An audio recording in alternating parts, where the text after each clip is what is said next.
So I am currently in Mesa, Arizona to check out a very interesting TVR, and probably not the one you'd think.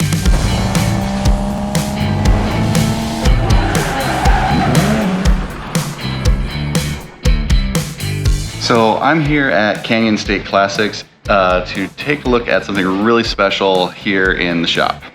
In the 1960s, and much like Carroll Shelby, American entrepreneur Jack Griffith decided to put a 289 Ford V8 engine into a TVR Grand Tourer. The result? The Griffith Series 200. Only 192 Griffith 200 series were made in the US before the model was ultimately superseded by the TVR Griffith 400. I'm not gonna lie, the car is really small and it's about the size of a Miata. The door is really small, and as TVR racer Jerry Marshall once said, I couldn't get my penis in that car. So let's see how well I can get inside. So as you can see, it's a little tight in here.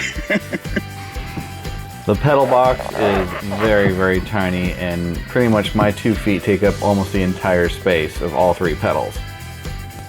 Other than that, it's a very Spartan interior. So if that Series 200 Griffith wasn't cool enough, there's actually something even cooler up here on the left in the back. This is a fully restored 1966 TVR Griffith Series 400 with a 289 V8 from Ford. The restoration process took over 6 years to complete and is in absolute pristine condition.